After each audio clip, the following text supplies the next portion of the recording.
Welcome to Daily Overdose.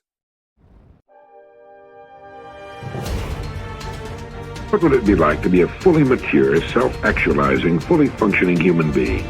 This is the ideal, busy, happy person with all his faculties smoothly functioning in perfect cooperation. No wars going on inside, no hang-ups, no neuroses. The ideal productive person.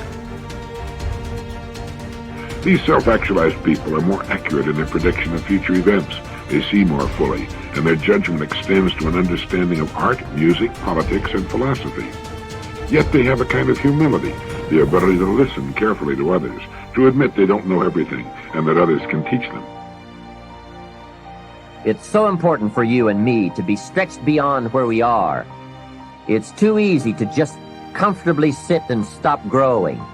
It often doesn't seem to be that necessary to make the push, to make the effort to learn and to grow and to challenge yourself. But let me give you something to think about. The last few years of the 20th century are going to demand a lot more mental vigor and mental activity. The competition and complications of life are going to truly challenge the full capacity of our mentality. So, stretch your mind. What we encounter in the physical world appears to be but a manifestation of invisible cause. The distinguished psychologist and incidentally the inventor of the famous lie detector, William Moulton Marston, wrote, "For years as a psychologist, I've sought in the careers of great and everyday people the inner springs that make for successful living. There are two which seem to me of prime importance. The first is plain old hard work, governed by cool, logical thoughtfulness. The other is sudden, warm, impulsive action." From birth up until the time we are about 18, our learning curve is dramatic, and our capacity to learn during this period is just staggering. We learn a tremendous amount, very fast. But guess when this learning curve starts to taper off? Here's where it usually levels off. When we get our first job, if there are no more exams to take, if there's no demand to get out paper and pencil, why read any more books? Now you will just learn by some experience. But can you imagine what would happen if you kept an accelerated learning curve all the rest of your life? Be that unusual person who keeps up his learning curve. Now, there's a big difference between what you believe and what you know. Everything that you know is something that you have made conscious contact with. So there's nobody out there watching, there's nobody in this world who knows how to swim, who learned it by somebody else telling them that you can swim, or by watching Mark Spitz go through the water, or by observing other people doing it. You may remove some of the doubt, but you will never know how to swim until you get in the water and blub around a few times and then do it. And then you'll have a knowing, and that knowing is something that you'll never lose. Succeeding in life is not usual. It's unusual.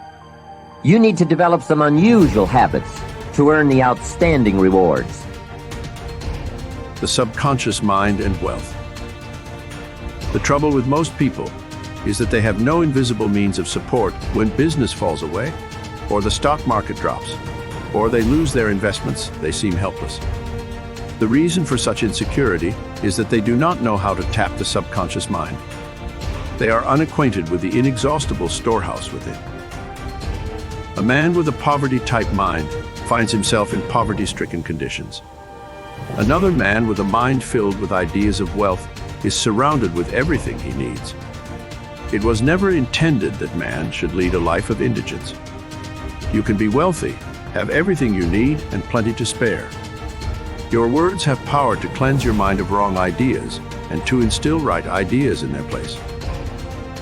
I have talked to many people during the past 35 years. Their usual complaint is, "I have said for weeks and months that I am wealthy. I am prosperous, and nothing has happened." I discovered that when they said, "I am prosperous, I am wealthy," they felt within that they were lying to themselves. One man told me, "I have affirmed until I am tired that I am prosperous. Things are now worse. I knew when I made the statement that it was obviously not true."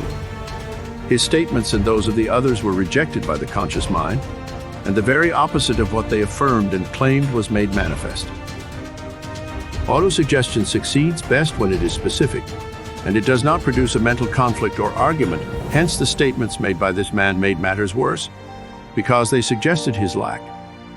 The subconscious accepts only your convictions and beliefs, not just words or statements. The dominant idea or belief is always accepted by the subconscious mind. The following is a way to overcome this conflict for those who have this difficulty. Make this practical statement frequently, particularly prior to sleep. By day and by night, I am being prospered in all of my interests. This will not arouse any argument, because it does not contradict the subconscious mind's impression of financial lack. I suggested to one businessman whose sales were very low, and he was greatly worried, that he sit down in his office, get quiet, and repeat this statement over and over again. My sales are improving every day. I am advancing, progressing, and getting wealthier every day. This statement engaged the cooperation of the conscious and subconscious mind. Results followed. The above is a very simple, unique way of impressing the subconscious mind with the idea of wealth. Perhaps you are saying as you read this chapter, I need wealth and success. This is what you do. Repeat for about 5 minutes to yourself, 3 or 4 times a day. Wealth, success. These words have tremendous power. They represent the inner power of the subconscious mind. Anchor your mind on this substantial power within you. Then conditions and circumstances corresponding to their nature and quality will manifest in your life. You are not saying, I am a success, or I am wealthy. You are dwelling on real powers within you. There is no conflict in the mind when you say, wealth or success. Furthermore, the feeling of wealth and success will well up within you as you dwell upon these ideas. The feeling of wealth produces wealth. The feeling of being successful produces success. Keep this in mind at all times.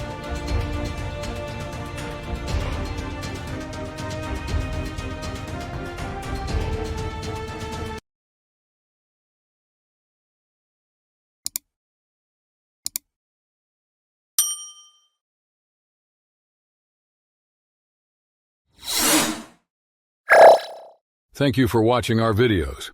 Please like and subscribe to our channel so you won't miss another video.